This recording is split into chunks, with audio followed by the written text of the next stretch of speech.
Здравейте, в следващото видео ще правим супа от лапът. Ще са ни необходими 400 грама лапът, нарязани на ситно моркови, пресен лук, магданоз, чесън и джоджан. Също така са необходими и 2 топки фиде. За застройката са ни нужни 2 жълтъка, 400 грама прясно мляко и сок от половин лимон. В тенджер сме сипали 1 литър вода, в който ще попарим листата на лапата.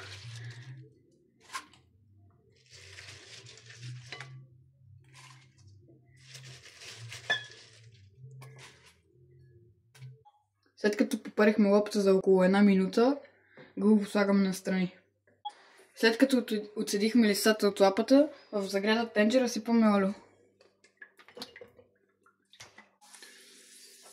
След това добавяме морковите и разбъркваме.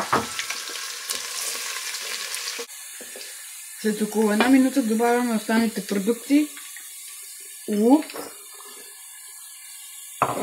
магданоз и чесън и джоджан. След това разбъркваме и запържваме за около 1-2 минути. След като запържихме зеленчуците, добавяме около 2 литра вода, студена. След като добавихме вода, слагаме капака, за да заври супата. Докато супата ври, нарязваме попарените листа от лапата. За около 7-8 минути добавяме лапата.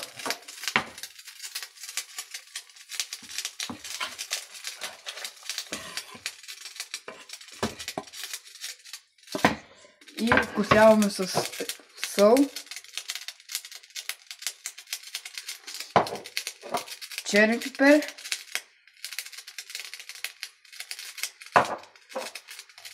и червен пипер.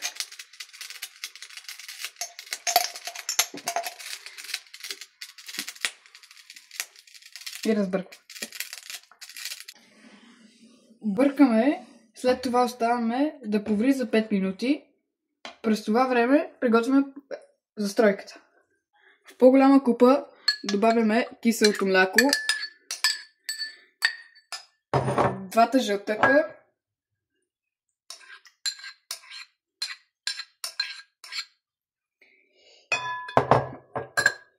и сока от половин лимон. След това взимаме една вилица и разбъркваме хубаво сместа.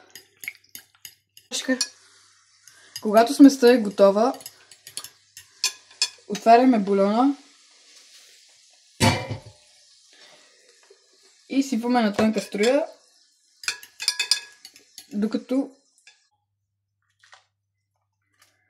и добавяме на тънка струя, докато бъркаме.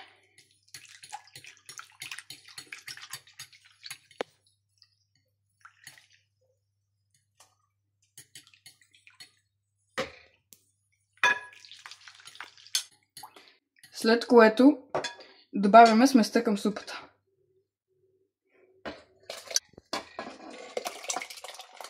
И я оставяме да кипне.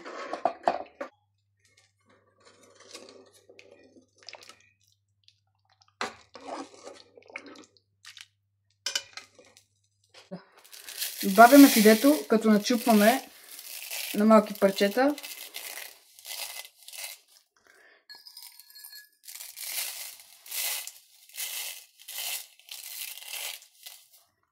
След което разбъркваме.